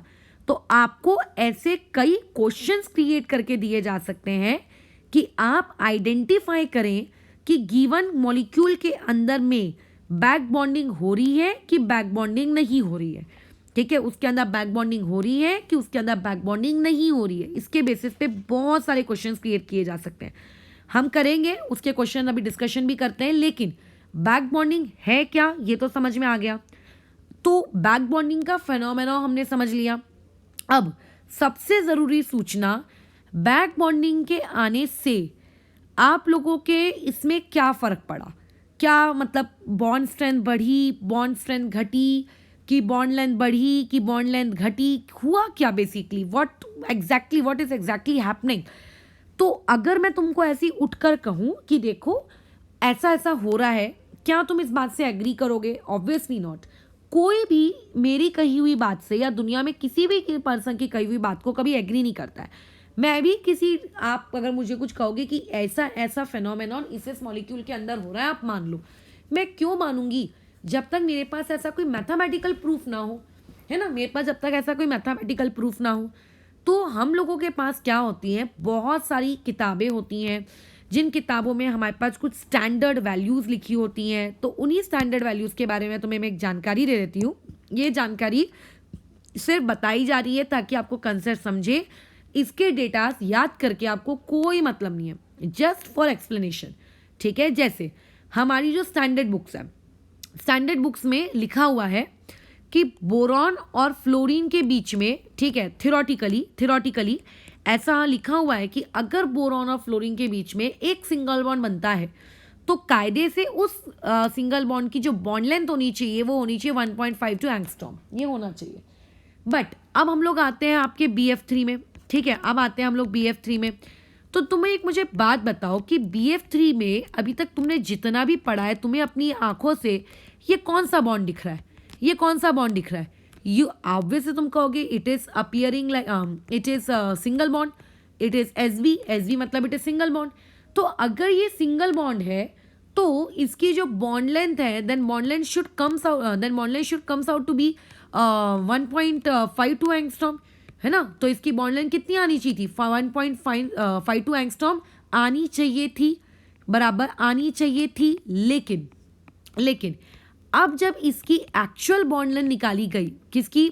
BF3 में बोरॉन और फ्लोरीन के बीच की जो बॉन्ड लेंथ निकाली गई, ये बॉन्ड लेंथ की वैल्यू आती है 1.30 एंगस्ट्रॉम, ठीक है। बॉन्ड लेंथ की वैल्यू कितनी आती है? 1.30 एंगस्ट्रॉम। इसका मतलब साफ साफ दिख रहा है कि यार बॉन्ड लेंथ रिड्यूस हो गई, बॉन्ड लेंथ रिड्यूस हो गई। तो इससे हमें ये समझ में आ रहा है कि बॉन्ड लेंथ में डिक्रीज हुआ है, बॉन्ड लेंथ में क्या हुआ है? डिक्रीज हुआ है, ठीक है। अच्छा, अब किसी के मन में ये डाउट भी आ सकता है कि मैडम हो सकता है ना ऐसा जिसने ये निकाला हो वही इंसान गलत हो। तो देखो वो गलत नहीं है, क्योंकि ये डेटा मैं भी नहीं निकाल रही हूँ, आपकी स्टैंडर्ड किताबों में ये सारे डेटा लिखे हुए होते हैं कि बॉन्ड एंगल कितना है, बॉन्ड लेंथ कितनी है, उसको तोड़ने के लिए बॉन्ड डिसोसिएशन एनर्जी कितनी लगेगी, एक्सेट्रा एक्सेट्रा, ठीक है। ये सब किताबों में, स्टैंडर्ड किताबों में लिखा रहता है। अगर आप कभी PG वगैरह की पढ़ाई करो तो ऐसी किताबों के साथ आपका वास्ता पड़ता है, बहुत वास्ता पड़ता है। लेकिन अभी आपको तो इन सब चीज़ों से मतलब नहीं है, लेकिन तुम्हें बताया जा रहा है कि जब निकाल के देखा गया स्पेक्ट्रोस्कोपी की मदद से कि चलो चेक करते हैं बोरॉन और फ्लोरीन के बीच की बॉन्ड लेंथ 1.52 आ रही है क्या, 1.50 भी होता ना तो भी समझ में आता, लेकिन 1.30 हो गया, तो ये बॉन्ड लेंथ में डिक्रीज क्यों हो रहा है? उनके दिमाग में डाउट आया, तो उन्होंने बोला यार बॉन्ड लेंथ में डिक्रीज होने का ना तो सिर्फ एक ही मोटिव होता है कि ज़रूर वहाँ पे मल्टीपल बॉन्ड बन गया होगा, मल्टीपल बॉन्ड का फॉर्मेशन हुआ है। क्या हुआ है बोलो? मल्टीपल बॉन्ड का formation. What do you mean bye multiple bond? Double bond और ट्रिपल बॉन्ड का फॉर्मेशन हुआ है। बट तुम बोलोगे अच्छा चलो ठीक है, मल्टीपल बॉन्ड का फॉर्मेशन हुआ है, तो तुमने फिर से स्पेक्ट्रोस्कोपी की, तुमने बहुत सारी रिएक्शंस की ये पता लगाने के लिए कि क्या वहाँ पे कोई डबल बॉन्ड बन रहा है क्या वहाँ पे कोई ट्रिपल बॉन्ड बन रहा है क्या, क्योंकि अगर वहाँ पे डबल बॉन्ड या ट्रिपल बॉन्ड बनता तो वहाँ पे एडिशन रिएक्शन होनी चाहिए थी। तुम बोलते यार यहाँ पे तो डबल बॉन्ड भी नहीं बन रहा है, तुम बोल रहे यार यहाँ तो फिर सिंगल बॉन्ड भी नहीं बन रहा है, क्योंकि सिंगल बॉन्ड के साथ उसकी बॉन्ड लेंथ मैच नहीं हो रही और डबल बॉन्ड वाले कैरेक्टरिस्टिक्स वो शो नहीं कर रहा है, तो फिर ये कौन सा बॉन्ड है? तो हम बोलते हैं देखो, ना तो ये कंप्लीट सिंगल बॉन्ड है, ना तो ये कंप्लीट डबल बॉन्ड है। आपके उस सिंगल बॉन्ड ने बैक बॉन्डिंग की वजह से टेम्पररीली क्या करता है, वो कभी कभी सिंगल बॉन्ड बनता है, फिर जब इलेक्ट्रॉन मिलते हैं वापस से डबल बॉन्ड बनता है, फिर इलेक्ट्रॉन खिंच जाते हैं वापस से सिंगल, इलेक्ट्रॉन आते हैं वापस से डबल, मतलब वहाँ पे पार्शियल डबल बॉन्ड के कैरेक्टरिस्टिक्स हैं। वहाँ पे बोलो क्या है? वहाँ पे पार्शियल डबल बॉन्ड वाले कैरेक्टरिस्टिक्स हैं। ना तो वो कंप्लीटली सिंगल है, ना तो वो कंप्लीटली डबल बॉन्ड है, उसके अंदर पार्शियल डबल बॉन्ड के कैरेक्टरिस्टिक्स हैं। उसका बॉन्ड ना तो सिंगल की वैल्यू में होगा, ना तो उसका बॉन्ड डबल बॉन्ड की वैल्यू में होगा। उसका बॉन्ड कैसा रहेगा? कभी डबल कभी सिंगल, कभी डबल कभी सिंगल। तो इसीलिए पार्शियल डबल बॉन्ड वाली बॉन्ड लेंथ हम लोगों को वहाँ पे देखने को मिलती है। बराबर, हम लोगों को वहाँ पे बॉन्ड देखने को मिलती है। तो हम लोगों ने बैक बॉन्डिंग पढ़ ली, बस इसी चीज़ को हम बैक बॉन्डिंग कहते हैं। अब इसके बेसिस पे अब हम लोगों को क्वेश्चंस बनाने हैं। चलो बनाना शुरू करते हैं। सबसे पहला क्वेश्चन और सबसे फेमस क्वेश्चन इसी BF3 वाले टॉपिक से क्रिएट किया जाता है। ठीक है, आपको 4 चीज़ें दी हुई हैं। एक दिया है BF3, एक दिया है BCl3, एक दिया है BBr3 और एक दिया है BI3। आपको ये बताना है कि सबसे अच्छी बैक बॉन्डिंग कहाँ हुई। आपको ऑर्डर में अरेंज करना है, आपको उसको इस ऑर्डर में अरेंज करना है, एक्सटेंट ऑफ बैक बॉन्डिंग के ऑर्डर में। तो समझते हैं। देखो, हम जानते हैं कि बोरॉन के पास, वी नो दैट कि आपके सभी चारों ऑप्शन में बोरॉन एक सेंट्रल मेटल एटम है। तो यानी कि वैकेंट ऑर्बिटल तो होगा ही होगा। सबसे पहले आपको ये देखना होता है कि वैकेंट ऑर्बिटल है कि भी नहीं है।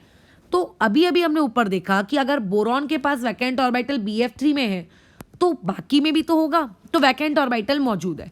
फिर हमको ये देखना होता है कि जो इलेक्ट्रॉन देने वाला है उसके पास लोन पेयर है कि नहीं है।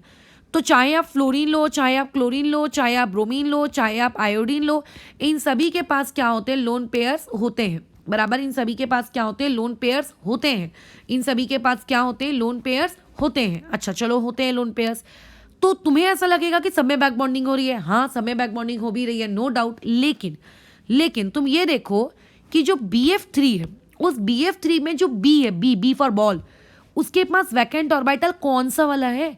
तो तुमने बोला कि अच्छा कौन सा वैकेंट ऑर्बिटल है, का मतलब 2p का वैकेंट ऑर्बिटल है। देखो ना, बोरॉन के कॉन्फ़िगरेशन में खाली डब्बा कौन सा है, 2p का है। तो बोरॉन का वैकेंट ऑर्बिटल 2p वाला है। और जो उसको इलेक्ट्रॉन दे रहा है, वो इलेक्ट्रॉन देने वाला फ्लोरीन है। और फ्लोरीन का कॉन्फ़िगरेशन अगर तुम पता लगाओ तो फ्लोरीन का कॉन्फ़िगरेशन क्या होता है, 1s2 2s2 2p5। मतलब देने वाला भी 2p और लेने वाला भी 2p। यानी कि BF3 में जो बैक बॉन्डिंग होगी वो 2p पाए बैक बॉन्डिंग होगी।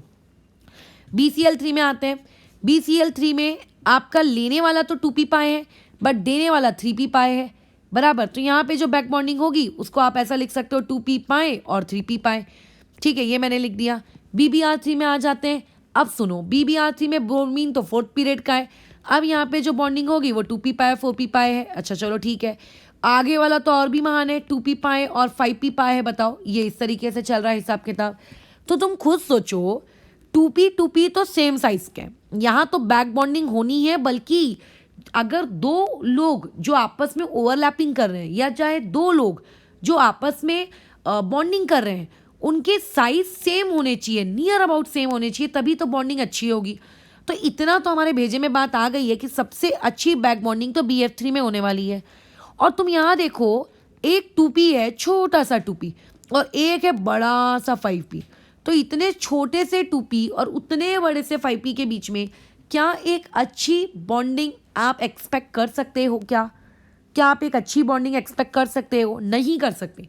ठीक है, तो देयरफॉर सबसे अच्छी बैक बॉन्डिंग BF3 में होगी। और जैसे जैसे आप हेलोजन का साइज बढ़ाते जाओगे, बैक बॉन्डिंग आप लोगों की उतनी ही क्या होती जाएगी, पुअर होती जाएगी। ठीक है, ये हो गया इससे रिलेटेड आप लोगों का एक आंसर। बराबर है। अच्छा, ये एक आंसर हो गया। अब वैसे मैं इस बैक बॉन्डिंग का एक पार्ट 2 भी बनाऊंगी, बट देखते हैं, अभी इसी में उसको थोड़ा सा डिस्कशन कर लेते हैं। अभी आपके टीचर ने पूछा, एक काम करो, इसी आपके BF3 BCl3 BBr3 और BI3 को अरेंज करो in terms of their Lewis acid character. अब पहले अपन समझ लेते हैं कि what do you mean by the term Lewis acid. देखो, आपने अभी तक बचपन में अरेनियस एसिड्स और अरेनियस बेस पढ़े, मतलब ऐसे एसिड जो H+ आपको देंगे पानी में जाने के बाद, या फिर ऐसे बेसिस जो आपको OH नेगेटिव देंगे पानी में जाने के बाद। बट लेविस एसिड का मतलब होता है आप लोगों के पास कोई ऐसे एसिड्स हैं, ठीक है, जो उन्हें एसिड्स, लेविस उन्हें एसिड्स कहता है जो इलेक्ट्रॉन्स को एक्सेप्ट करना चाहते हैं। ठीक है, जो इलेक्ट्रॉन को एक्सेप्ट करते हैं उन्हें लेविस एसिड्स कहते हैं, और जो इलेक्ट्रॉन देते हैं उनको लेविस बेस कहते हैं। तो अभी तुम सोचो, अभी इन ऊपर के 4 ऑप्शन में से आपका सबसे अच्छा लेविस एसिड कौन सा होगा, जो सबसे अच्छे से इलेक्ट्रॉन किसी और से लेगा, किसी और से, खुद के मॉलिक्यूल के एटम से नहीं, इलेक्ट्रॉन एक्सेप्ट करेगा from other molecule. From atoms of other molecule, from atoms of other molecule, खुद के मॉलिक्यूल के एटम्स के अंदर अंदर नहीं, दूसरा किसी मॉलिक्यूल के एटम से जो इलेक्ट्रॉन एक्सेप्ट करेगा। तो देखो BF3 बोलता है कि भाई मुझे इलेक्ट्रॉन्स को लेने की इच्छा तो बहुत अच्छी थी, बराबर, मेरे को इलेक्ट्रॉन्स को लेने की इच्छा तो बहुत अच्छी थी, लेकिन क्या करूं, मैंने बैक बॉन्डिंग से ऑलरेडी इलेक्ट्रॉन अपने ही एटम से मैं ले चुका हूं। ठीक है, बैक बॉन्डिंग से मैं इलेक्ट्रॉन ऑलरेडी अपने ही एटम से मैं ले चुका हूं। तो ऐसे में अब तुम अगर मुझे इलेक्ट्रॉन देने भी आए हो तो मुझे वो इलेक्ट्रॉन में कोई इंटरेस्ट नहीं है। ठीक है, मुझे क्या है, आपके उस इलेक्ट्रॉन में ढेले भर का इंटरेस्ट नहीं है, क्योंकि मैं ऑलरेडी बहुत अच्छे तरीके से बैक बॉन्डिंग से इलेक्ट्रॉन ले चुका हूं। अब मुझे और इलेक्ट्रॉन्स को एक्सेप्ट करने की नीड नहीं है, मेरा पेट भर चुका है। ठीक है, मेरा पेट भर चुका है। तो यदि कोई बेस, ठीक है, बेस मतलब इलेक्ट्रॉन डोनर, अगर कोई इलेक्ट्रॉन डोनर आएगा और इन चारों को अप्रोच करेगा कि तुम ले रहे हो क्या, तुम ले रहे हो क्या, तुम ले रहे हो क्या इलेक्ट्रॉन, तो उसमें से BF3 बोलेगा नहीं, आई डोंट नीड, मुझे नहीं चाहिए। क्यों नहीं चाहिए? क्योंकि बिकॉज ऑफ बैक बॉन्डिंग, ठीक है, because of BB I already have electrons, I already have electrons, बराबर, मेरे पास ऑलरेडी इलेक्ट्रॉन्स है। ठीक है, सो इस वजह से मैं को इलेक्ट्रॉन नहीं होना, मुझे इलेक्ट्रॉन नहीं होना। तो इसीलिए जो इलेक्ट्रॉन लेना ही नहीं चाहता वो अच्छा लेविस एसिड कैसे बन सकता है? जो इलेक्ट्रॉन लेना ही नहीं चाहता वो एक अच्छा लेविस एसिड कैसे बन सकता है? तो इसीलिए देयरफॉर सबसे अच्छा लेविस एसिड्स कौन होंगे? आपके ये होंगे। अभी तुम्हारे दिमाग में ऐसा आ रहा होगा कि चलो मैडम अपन एक ऑर्डर सेट कर लेते हैं कि बैक बॉन्डिंग किसी के अंदर ज़्यादा अच्छी होगी तो फिर वो लेविस एसिड उतना ही गंदा होगा। तो बिल्कुल हम ऐसे ऑर्डर क्रिएट करेंगे, ऐसे रूल्स क्रिएट करेंगे, बट वेट करो आगे की थोड़ी और बैक बॉन्डिंग की क्लासेस का। ठीक है, तो यहाँ पे हमने काम कर लिया बैक बॉन्डिंग को लेकर, अब और आगे बढ़ते हैं बैक बॉन्डिंग को लेकर। चलो, तो अभी सबसे पहला क्वेश्चन आप लोगों के पास एक आपके सामने पेश किया जा रहा है। आपके पास दिया गया है nitrogen with one lone pair SiH3 और 3, ये ऐसा मैंने दे दिया। अब आपको बोला गया है कि ये एक प्लेनर मॉलिक्यूल है। प्लेनर का मतलब होता है 2D मॉलिक्यूल। तो अभी तक तुमने जितनी भी पढ़ी है हाइब्रिडाइजेशन, तुम्हें क्या लगता है ये प्लेनर होना चाहिए? तुम खुद सोचो, मेरे आगे बोलने से पहले तुम खुद इसका स्ट्रक्चर बनाओ और तुम खुद सोचो क्या ये प्लेनर होना चाहिए। तो तुमने आई थिंक वीडियो पॉज किया होगा, तुमने सोचा होगा, तो तुम्हें मिला होगा कि नाइट्रोजन के ऊपर तो लोन पेयर है और बाजू में ये SiH3 है, ऐसे तीन SiH3 वो लटका के अपने साथ घूम रहा है। तो ऐसे में यहाँ तो हमारे हिसाब से अकॉर्डिंग टू अस यहाँ पे आप लोगों के पास 3 सिग्मा है और एक लोन पेयर है, तो टोटल यहाँ पे 4 हो गए। और क्योंकि यहाँ पे टोटल 4 हो गए तो यहाँ पे तो हाइब्रिडाइजेशन sp3 होनी चाहिए, और अगर हाइब्रिडाइजेशन sp3 है तो ज्योमेट्री टेट्राहाइड्रल होनी चाहिए, और टेट्राहाइड्रल एक 3D मॉलिक्यूल है, तो 3D मॉलिक्यूल तो कभी भी प्लेनर नहीं होता, ये हम लोगों के दिमाग में आएगा। बट क्वेश्चन वाला बोल रहा है देख ये प्लेनर है, तुम उसको बाईपास नहीं कर सकते, तुम उसको काट नहीं सकते, तुम उसको ओवरटेक नहीं कर सकते। वो बोल रहा है वो है क्योंकि उसके हाथों में एक्सपेरिमेंटल आपका डेटा है। मेरे पास क्या है? कुछ भी नहीं है ना, मेरे को स्पेक्ट्रोस्कोपी करनी है ना, मैं तो कोई स्पेक्ट्रोस्कोपी की मशीन पे जाके थोड़ी ना बैठी हूँ जो एक्सपेरिमेंटल डेटा निकाल के तुम मुझको जवाब दे रहे हो, मैं तुम्हें जवाब दे रही हूँ। जो हमें क्वेश्चन कर रहा है उसने एक्सपेरिमेंटल डेटा दिया है, उसने एक्सपेरिमेंट किया है और उसको पता चला है कि एक प्लेनर मॉलिक्यूल है। ठीक है, अब प्लेनर मॉलिक्यूल के साथ साथ ये महाशय does not act as Lewis base, ये एक लेविस बेस भी नहीं है। अच्छा, अब what do you mean by that term Lewis base? अभी मैंने ऊपर बताया है, ऐसी स्पीशीज जिनका ऑक्टेट कंप्लीट होता है, ऑक्टेट कंप्लीट होने के साथ साथ उनके पास लोन पेयर होते हैं, तो ये लोग क्या करते हैं, उस लोन पेयर का डोनेशन करते हैं, और जो अपने लोन पेयर का डोनेशन करता है ऑक्टेट कंप्लीट होने के बाद वो लेविस बेस कहलाता है। तो देखो ना, इसका ऑक्टेट कंप्लीट है क्या? हाँ, इसका तो ऑक्टेट कंप्लीट है। तो पहली कंडीशन लेविस बेस की क्या होती है कि ऑक्टेट कंप्लीट होना चाहिए, वो तो इसका भी है। क्या इसके पास लोन पेयर है? हाँ, तो इसके पास लोन पेयर भी है। तो इसको कायदे से क्या करना चाहिए? इट शुड डोनेट, इसको क्या करना चाहिए था, वो लोन पेयर डोनेट करना चाहिए था। और अगर ये लोन पेयर डोनेट करता तो देयरफॉर ये एक लेविस बेस कहलाता।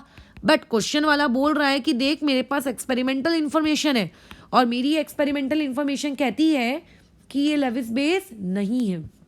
समझाओ। और सेम ऐसा ही एक क्वेश्चन यहाँ पे भी क्रिएट किया जा सकता है, ठीक है, बल्कि इसी में लिखा जा सकता है कि देखो अभी इसी को ऐसा क्रिएट किया जा सकता है कि बट आप लोगों के पास जो CH3 नाइट्रोजन है ये आप लोगों का पिरामिडल है शेप में, ये आप लोगों का क्या है, पिरामिडल है इन शेप, ठीक है। और पिरामिडल तो छोड़ो, ये साथ ही साथ में आप लोगों का लेविस बेस भी है। तो अब वो आपको पूछ रहा है कि आप एक्सप्लेन करिए, वो आपको पूछ रहा है कि आप एक्सप्लेन करो आखिर ऐसा क्यों हो रहा है। सिर्फ एक सिलिकॉन H3 के आने से और सिर्फ एक कार्बन H3 के आने से, सिर्फ एक कार्बन और सिर्फ सिलिकॉन में अंतर होने से क्या ज्योमेट्री बदल गई? फिर हाइब्रिडाइजेशन जैसे कंसेप्ट का कोई मोल ही नहीं है क्या? तो अब हमारे पास डाउट आ गया। तो अब हाइब्रिडाइजेशन के साथ साथ जब भी तुम एक स्ट्रक्चर को देखोगे तो तब तुम्हें ये भी देखना है उस स्ट्रक्चर के अंदर क्या, उस स्ट्रक्चर के अंदर कहीं पर भी बैक बॉन्डिंग हो रही है क्या। तो अब हम वही देखने चलते हैं। देखो स्ट्रक्चर ड्रॉ किया, nitrogen lone pair, silicon H3, ठीक है, इधर पे सिलिकॉन H3, इधर पे सिलिकॉन H3, चलो बढ़िया है। फिर बाद में एक और ड्रॉ किया, नाइट्रोजन, इधर पे CH3, इधर पे नाइट्रोजन CH3, इधर पे नाइट्रोजन CH3। अब बात करते हैं इलेक्ट्रॉन देने वाला कौन है। देने वाला तो नाइट्रोजन है, नाइट्रोजन का कॉन्फिग सेकंड पीरियड का एलिमेंट है, मतलब 2p देगा, 2p पाई। लेने वाला कौन है, सिलिकॉन। क्या सिलिकॉन के पास वैकेंट ऑर्बिटल है? क्या सिलिकॉन के पास वैकेंट ऑर्बिटल है? सोचो सोचो सोचो सोचो, क्या सिलिकॉन के पास वैकेंट ऑर्बिटल है? हाँ, सिलिकॉन आप लोगों के एक थर्ड पीरियड का एलिमेंट है। सिलिकॉन आप लोगों का एक थर्ड पीरियड का एलिमेंट है, यानी कि उनके पास वैकेंट 3D ऑर्बिटल्स होते हैं, ठीक है। उनके पास वहाँ से थर्ड पीरियड वालों के पास में से 3s भी होता है, 3p भी होता है, 3d भी होता है, ठीक है। 3f नहीं होता, 3f नहीं होता, वो फोर्थ f जो है फोर्थ पीरियड से आना शुरू होता है, ठीक है। तो उनके पास वैकेंट 3D ऑर्बिटल है। मतलब अगर नाइट्रोजन को अपने 2p पाई से इलेक्ट्रॉन देने होंगे तो नाइट्रोजन सिलिकॉन के 3D वैकेंट ऑर्बिटल में क्या करेगा, इस प्रकार से इलेक्ट्रॉन देगा, इस प्रकार से वो इलेक्ट्रॉन देगा। लेकिन अब बाजू के केस में आ जाओ, अगर बाजू के केस में नाइट्रोजन को इलेक्ट्रॉन देना है तो 2p पाई वो दे देगा। लेकिन कार्बन तो आप लोगों का एक सेकेंड पीरियड का एलिमेंट है, कार्बन तो आप लोगों का एक सेकेंड पीरियड का एलिमेंट है, और सेकेंड पीरियड के एलिमेंट के पास नो डी ऑर्बिटल्स, उनके पास तो कोई डी ऑर्बिटल्स नहीं होते। वैकेंट होने का तो सवाल ही पैदा नहीं होता, वैकेंट होने का तो सवाल ही पैदा नहीं होता, है ना। एज वेल एज यहाँ पे कार्बन हैज फॉर्म, कार्बन ने क्या कर लिए हैं, कार्बन फॉर्म 4 बॉन्ड। कार्बन ने कितने बॉन्ड बना लिए, 4 बॉन्ड बना लिए, ठीक है। 1 मिनट रुकोगे, हाँ 1 मिनट।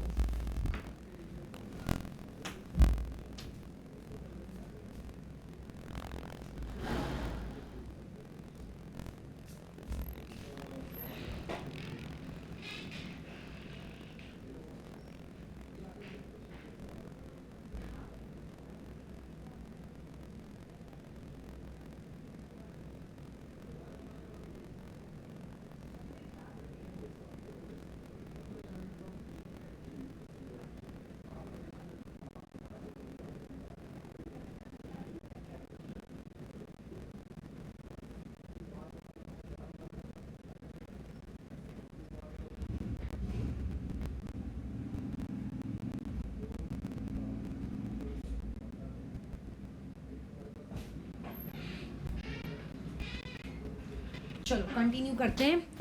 तो ऐसे में अब बताओ, कार्बन 4 बॉन्ड बनाता है और 4 बॉन्ड बना भी चुका है। कैसे? 3 हाइड्रोजन के साथ बना चुका है और एक ऊपर नाइट्रोजन के साथ। तो कार्बन का कॉन्फ़िगरेशन क्या होता है, 1s2 2s2 2p2। Excited state में गया होगा तो चारों बॉन्ड बना चुका है, मतलब उसके पास तो कोई वैकेंट ऑर्बिटल ही नहीं है। डी तो वैसे भी नहीं था और वैकेंट वैसे भी नहीं हो गया, बताओ। तो इसका मतलब कार्बन को अगर नाइट्रोजन इलेक्ट्रॉन देगा भी तो कार्बन उस इलेक्ट्रॉन को रखेगा कहाँ, उसके पास तो जगह ही नहीं है रखने की। तो ऐसे में यहाँ पे किसी भी प्रकार की कोई भी बैक बॉन्डिंग नहीं होती है, बराबर, किसी प्रकार की कोई बैक बॉन्डिंग नहीं होती। और ये जो आपका SiH3 है यहाँ पे बैक बॉन्डिंग होती है। पहले तो ये समझना है, ठीक है। अगर डाउट होगा तो मैसेज करना, अपन इस पर और बातचीत करेंगे, कोई दिक्कत नहीं, लेकिन समझना ज़्यादा ज़रूरी है। यहाँ पे बैक बॉन्डिंग होती है। तो बैक बॉन्डिंग होने से क्या फ़र्क पड़ता है बताओ? क्या बैक बॉन्डिंग होने से कोई फ़र्क पड़ता है? हाँ, फ़र्क पड़ता है। वो क्या फ़र्क है? वो फ़र्क ये होता है कि ये जो नाइट्रोजन का लोन पेयर आपको दिख रहा था, जिसको आप हाइब्रिडाइजेशन में काउंट कर रहे थे, तो अगर कोई लोन पेयर, ठीक है, if a lone pair is involved in back bonding, then it is not counted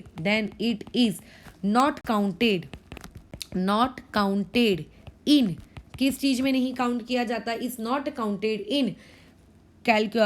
counted in hybridization calculations. उसको हाइब्रिडाइजेशन की कैलकुलेशंस में काउंट नहीं करते, क्योंकि वो लोन पेयर तो अवेलेबल ही नहीं है काउंटिंग होने के लिए।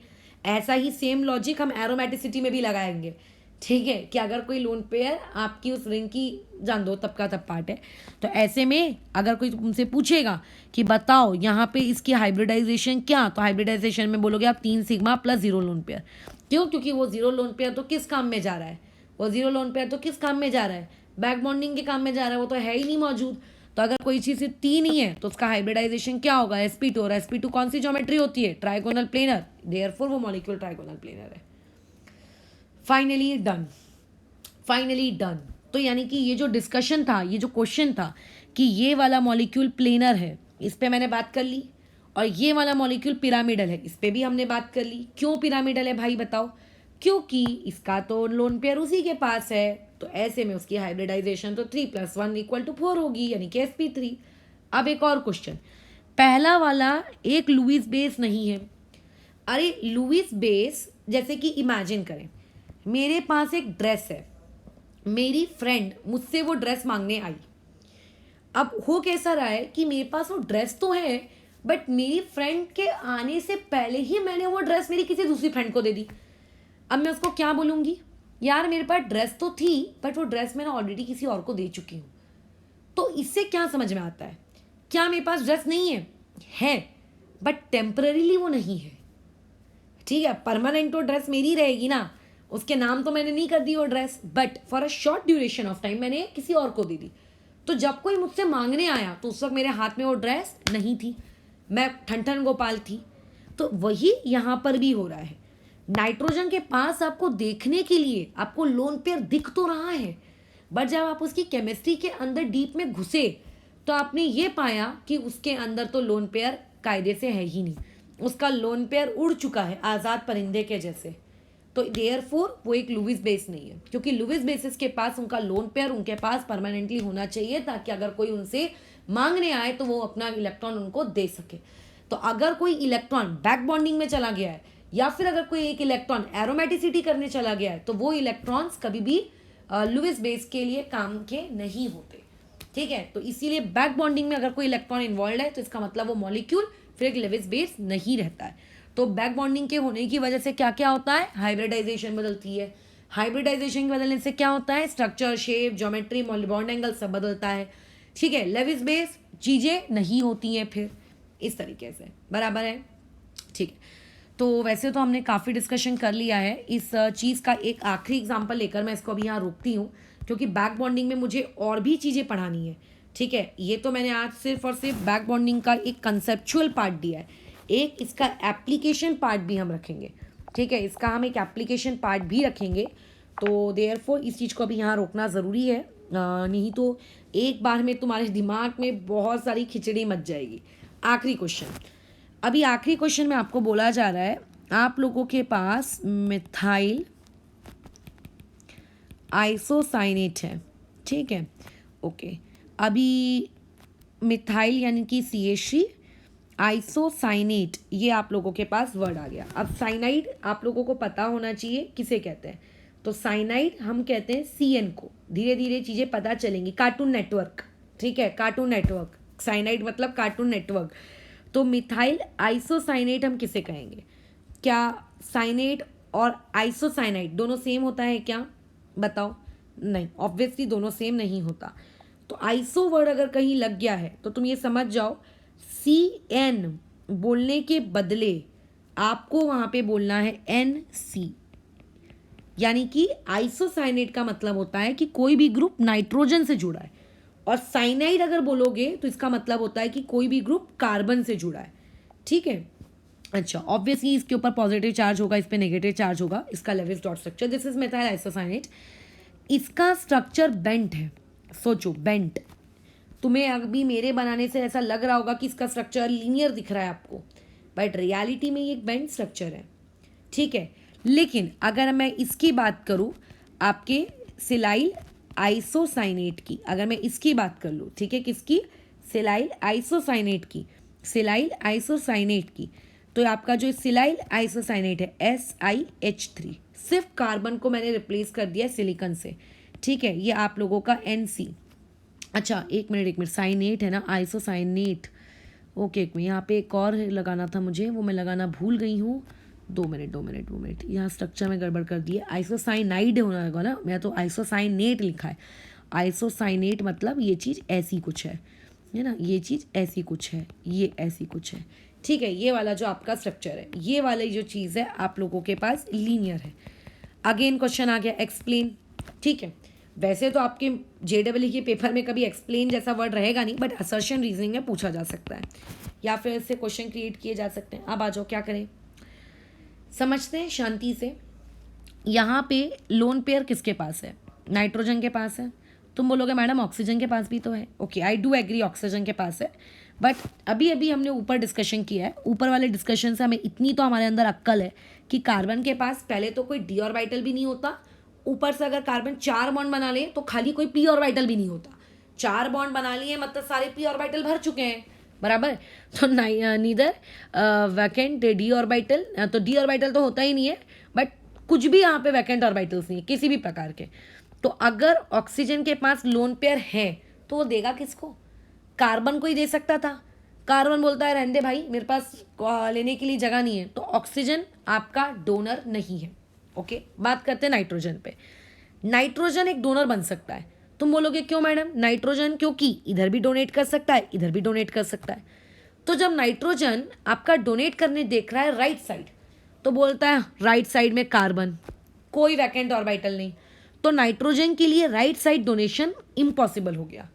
नाइट्रोजन लेफ्ट साइड देखता है, बोलता है इधर भी कार्बन, इधर भी 4 बॉन्ड बन गए, मतलब इस तरफ भी डोनेशन नहीं। तो मिथाइल आइसोसाइनेट में यहाँ पे कोई भी, मतलब ये जो आपका ए है, ए फॉर एप्पल, इस ए फॉर एप्पल में किसी भी प्रकार की कोई बैक बॉन्डिंग नहीं होती।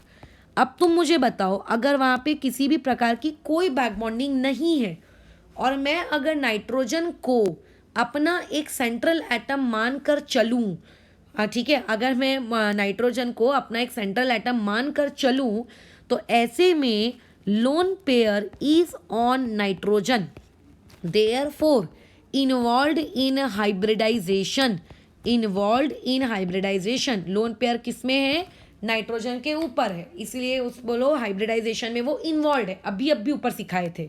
तो ऐसे में अगर कोई मुझे स्टेरिक नंबर कैलकुलेट करने को बोलेगा, तो बताइए स्टेरिक नंबर क्या होगा, 1 सिग्मा और यहाँ से भी 1 सिग्मा। ठीक है, total 2 sigma plus 1 lone pair, total steric number is 3 मतलब sp2 हाइब्रिडाइजेशन। sp2 हाइब्रिडाइजेशन में जो ज्योमेट्री होती है, जो ज्योमेट्री क्या होती है, ज्योमेट्री ट्राइगोनल प्लेनर होती है, अगर तीनों बॉन्ड मौजूद हो तो। लेकिन यहाँ पे तो 1 लोन पेयर आ गया है। ठीक है, तो अगर आपकी हाइब्रिडाइजेशन sp2 है और आपके पास 2 बॉन्ड पेयर हैं और आपके पास यदि 1 लोन पेयर है, तो उसकी जो शेप होती है उसको हम लोग कौन सी शेप कहते हैं, बेंट शेप। इसीलिए आपका मिथाइल आइसोसाइनेट कैसा है, बेंट शेप का है। लेकिन अगर कोई तुमसे सिलाइल आइसोसाइनेट का बोलेगा तो तुक्के में इसको भी बेंट ना बोल देना, इसको भी बेंट ना बोल देना। देखो इतना तो समझ में आ गया है कि ये आप लोगों का डोनर नहीं है। क्यों डोनर नहीं है, डोनर बनने के लिए कोई उससे लेने वाला भी तो होना चाहिए। राइट साइड में कोई है नहीं, लेफ्ट वाला लेने के लिए तैयार नहीं है क्योंकि जगह नहीं है रखने के लिए, तो वो डोनर ही नहीं है लोन पेयर होने के बावजूद। अब नाइट्रोजन के पास लोन पेयर है, नाइट्रोजन देखता है क्या मैं राइट साइड डोनेशन कर सकता हूँ, तो देखता है कि राइट साइड तो खड़ूस कार्बन बैठा है, कार्बन के पास तो वैकेंट डी ऑर्बिटल भी नहीं होते, और यदि 4 बॉन्ड बना ले तो पी ऑर्बिटल भी खाली नहीं होते, तो यहाँ पे तो डोनेशन ही नहीं होगा। लेकिन वही नाइट्रोजन देखता है आपके लेफ्ट साइड, तो लेफ्ट साइड जब वो देखता है तो बोलता है अरे वाह सिलिकन, वो कौन सी तो चॉकलेट थी ना, एल्पेन लीबे, याद नहीं आ रहा है मुझे उसका नाम, अब तो टीवी वगैरह में उसके ऐड भी नहीं आते।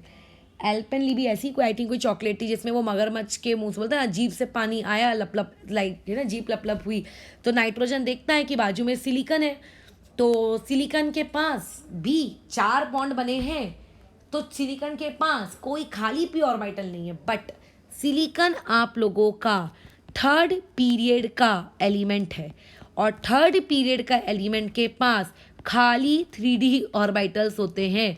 तो नाइट्रोजन बोलेगा जाने दे, तेरे पास पी ऑर्बिटल खाली नहीं है, कोई दिक्कत नहीं, मैं अपने इलेक्ट्रॉन 3D को दे देता हूँ, कोई दिक्कत नहीं है। तो इस तरीके से इस वाले केस में, आपके बी वाले केस में बैक बॉन्डिंग पॉसिबल होती है। बी वाले केस में क्या होती है, बैक बॉन्डिंग पॉसिबल होती है। अगर बैक बॉन्डिंग पॉसिबल है तो इसका मतलब इलेक्ट्रॉन, जो लोन पेयर ऑफ इलेक्ट्रॉन आपको दिख रहा है, इज नॉट ऑन नाइट्रोजन। वो भले ही दिख रहा है लेकिन वो नाइट्रोजन के पास है नहीं, वो जा रहा है बैक बॉन्डिंग बनाने। तो ऐसे में अगर कोई तुमसे हाइब्रिडाइजेशन निकालने के लिए स्टेरिक नंबर पूछेगा, तो स्टेरिक नंबर में आप सिर्फ 2 सिग्मा बॉन्ड्स को काउंट करोगे, लोन पेयर को काउंट नहीं करोगे। और क्योंकि अगर सिर्फ 2 ही स्टेरिक नंबर आया तो हाइब्रिडाइजेशन sp और sp हाइब्रिडाइजेशन की जो शेप या ज्योमेट्री होती है वो क्या होती है, लीनियर। ठीक है, और आप लोगों का जो सिलाइल आइसोसाइनेट है, क्योंकि उसका लोन पेयर नाइट्रोजन पे मौजूद ही नहीं है, दिखने को लग रहा है कि है बट रियलिटी में नहीं है, तो ये बेचारा आप लोगों का एक अच्छा लेविस बेस नहीं होगा। और जो ऊपर वाला है उसका नाइट्रोजन, क्योंकि उसी के पास मौजूद है, उसका नाइट्रोजन कहीं घूमने घामने नहीं गया, तो ये एक अच्छा सा लेविस बेस होगा। ठीक है, तो ये थी तुम लोगों की बैक बॉन्डिंग को लेकर प्रवचन। तो मैंने अभी आधी ही बैक बॉन्डिंग पढ़ाई है, कंप्लीट बैक बॉन्डिंग मैंने नहीं पढ़ाई है। मैंने कुछ इलस्ट्रेशंस लिए हैं, कुछ में भी बहुत कम इलस्ट्रेशन लिए हैं, एक ही तो लिया है, एक ये और ऊपर वाला एक ये। बट इन इलस्ट्रेशन से तुम्हें ये सिखाया गया कि किस तरीके से लोन पेयर्स आपके रहते हैं, जाते हैं, आते हैं, किस तरीके से ज्योमेट्री आप डिसाइड करोगे। तो कभी भी अगर पेपर में कोई क्वेश्चन ऐसा आता है कि आपको बताना है कि इस पर्टिकुलर मॉलिक्यूल की ज्योमेट्री क्या है, तो आपके दिमाग में सिर्फ स्टेरिक नंबर निकालना है ये नहीं होना चाहिए। आपके दिमाग में ये भी होना चाहिए कि स्टेरिक नंबर के साथ साथ मेरे पास क्या होना चाहिए, बताओ। स्टेरिक नंबर के साथ साथ मेरे पास बैक बॉन्डिंग की भी लॉजिक होना चाहिए, कहीं बैक बॉन्डिंग तो नहीं लग रही, क्योंकि अगर बैक बॉन्डिंग लग रही होगी तो फिर स्टेरिक नंबर में लोन पेयर को काउंट नहीं करोगे। ठीक है, स्टेरिक नंबर के वक्त लोन पेयर को काउंट नहीं करोगे। ठीक है, बराबर। चलो, so we are done here. ठीक है, बराबर, वी आर डन। तो मेरे हिसाब से हम लोग सारी चीज़ें कर चुके हैं। अभी कल वापस से हम लोग बैक बॉन्डिंग पढ़ेंगे वापस से, क्योंकि बैक बॉन्डिंग का एप्लीकेशन वाला पार्ट मुझे तुम्हें सिखाना है। अभी एप्लीकेशन सिखाई बट मात्र 2, कल हम लोग पूरी बैक बॉन्डिंग की एप्लीकेशंस पढ़ेंगे।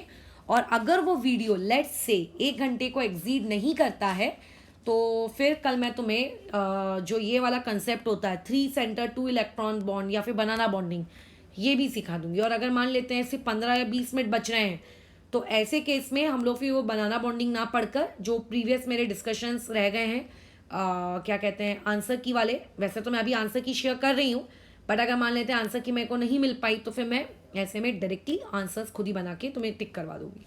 ठीक है, समझ गए। तो राइट नाउ हम लोग अभी ये डिस्कशन रोकते हैं। अगर किसी प्राणी को कोई दिक्कत है, कोई तकलीफ है, कोई डाउट है आज के सिखाए हुए टॉपिक पे तो मैसेज करो।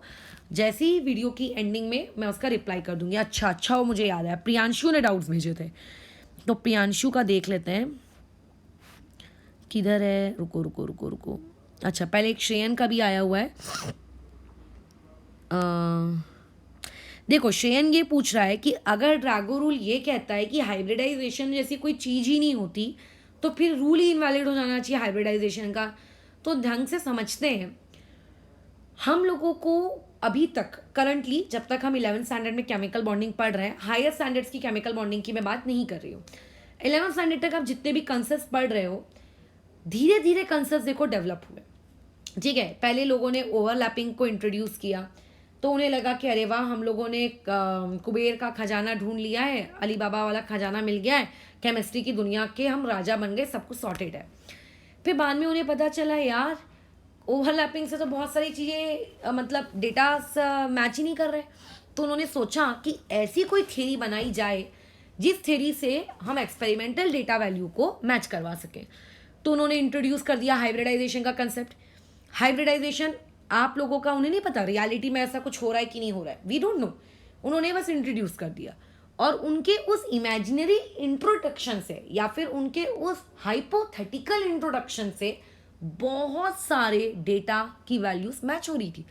तो हमें लगा कि अरे वाह, hybridization is a king, hybridization is a king, hybridization वाले कंसेप्ट को हम आगे चलाते हैं। फिर आया PH3 ASH3, इनमें हम गए तो इन लोगों ने तो हाइब्रिडाइजेशन को ही मानने से मना कर दिया। ये बोलते हैं ना बाबा ना, हम में नहीं हो रही है हाइब्रिडाइजेशन, इसमें हम में तो ओवरलैपिंग हो रही है।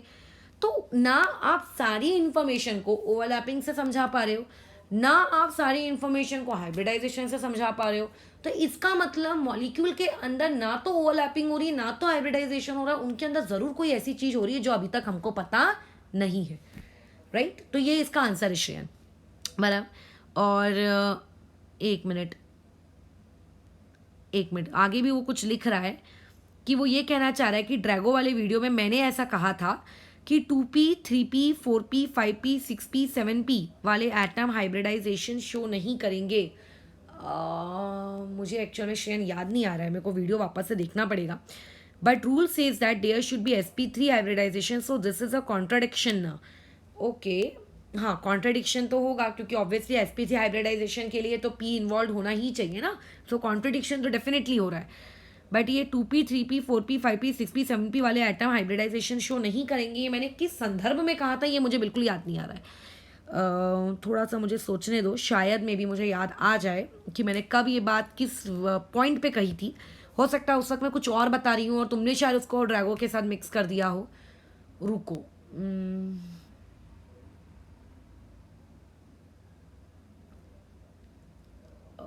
मेरे को एक्चुअली याद बिल्कुल नहीं आ रहा है। मैं आज रात को ये वीडियो देख के रखूंगी और उसमें मेरे को या फिर तुम एग्जैक्टली वो मिनट्स बता देना मैसेज करके कि कौन से मिनट पे मैंने ये स्टेटमेंट कही है। जिस मिनट पे मैंने ये स्टेटमेंट कही होगी मैं उसको एक बार फिर से वापस से सुन लूँगी और फिर जो भी तुम्हारा डाउट है या तो मैं क्या कहते हैं ग्रुप में बता दूंगी या तो फिर सॉरी तुम्हें पर्सनली बता दूंगी या फिर इसी तरीके से वीडियो के एंडिंग में। अच्छा, और उसके अलावा आज प्रियांशु ने भी कुछ भेजा था, प्रियांशु वाली चीज़ को भी अपन देख लेते हैं एक बार। देखो उसमें प्रियांशु कह रहा है कि in right diagram okay can we replace f on f। चलो ठीक है, तो डायग्राम मुझे बनाना पड़ेगा प्रियांशु। चलो प्रियांशु का डाउट है, अगर किसी को डाउट्स में इंटरेस्ट नहीं है तो वीडियो को रोक के अपने अपने काम में इन्वॉल्व हो सकता है। प्रियांशु के लिए राइट वाला वीडियो तुम्हारे हिसाब से प्रियांशु ये है PCl2F3। मैंने डायग्राम बनाया है इस प्रकार से, ठीक है, मैंने ये डायग्राम बनाया है और उसके बाद ये मेरा डायग्राम है। और प्रियांशु तुम पूछना कहना चाह रहे हो क्या मैं इस फ्लोरीन को यहाँ से हटाकर मैं यहाँ रख सकती हूँ क्या, मतलब अकॉर्डिंग टू यू तुम्हारे हिसाब से ये डायग्राम तुम ऐसा बनाना चाह रहे हो, राइट। ये ऐसा, यहाँ पे ये दोनों क्लोरीन और यहाँ पे एक फ्लोरीन, बिल्कुल ये पॉसिबल है क्योंकि ये तीनों पोजीशंस इक्विवेलेंट पोजीशंस है। आप उसमें कहीं भी किसी को भी रखो, सब 120 डिग्री वाले हैं, है ना, तो ये बिल्कुल पॉसिबल है। ओके, उसके बाद उसका नेक्स्ट डाउट क्या है, electronegativity is inversely proportional to S character. नहीं प्रियांशु, इलेक्ट्रोनेगेटिविटी बल्कि तो एस कैरेक्टर के ज़्यादा प्रोपोर्शनल होती है, बल्कि डायरेक्टली प्रोपोर्शनल होती है। जिस स्पीशीज के अंदर जितना ज़्यादा एस कैरेक्टर होता है उसकी इलेक्ट्रोनेगेटिविटी उतनी ही ज़्यादा होती है, ठीक है, इनवर्सली नहीं डायरेक्टली होता है, ठीक है। उसके बाद जो तुम्हारा थर्ड क्वेश्चन है, थर्ड क्वेश्चन में तुमने बोला है जो भी बॉन्ड लेंथ वाला, तो बॉन्ड लेंथ वाला टॉपिक में अभी पढ़ाने की प्रियांशु हम लोग कंपैरिजन और बॉन्ड लेंथ वाला भी एक अलग से वीडियो बनाएंगे, तब बनाएंगे जब back bonding, banana bonding, bridge bonding, सारी प्रकार की बॉन्डिंग समाप्त हो जाएगी, तभी तो कंपैरिजन करने में मजा आएगा ना। अभी तो बॉन्डिंग ही कंप्लीट नहीं हुई है, आधी अधूरी इन्फॉर्मेशन के साथ कैसे वीडियो बना सकते हैं। तो जब बॉन्ड लेंथ का मैं वीडियो बनाऊंगी तब तुम ये वाला डाउट फिर से मुझे पोस्ट करना, अगर उस वक्त तक डाउट बचा तो, ठीक है। चलो, तो मेरे हिसाब से अभी हम लोग ये वाली चीज़ को ओवर करते हैं। और हाँ, इसके स्टार्टिंग में आप लोगों को क्वेश्चंस दिए गए हैं VS EPR थ्योरी के से रिलेटेड, तो वो जो क्वेश्चंस हैं आपको अटेम्प्ट करके रेडी रखने हैं, समझ गए। और उसके बाद इसके जो आंसर का डिस्कशन है, या तो उन्हें तुम्हें आंसर की शेयर करूँगी, डिस्कशन नहीं, तो उसमें तुम जो बोलोगे, जो आंसर में डाउट है एग्जैक्टली वो अगले वीडियो में डिस्कस कर दिया जाएगा, ठीक है, तो फिर अब इस चीज़ को रोकते हैं हम लोग।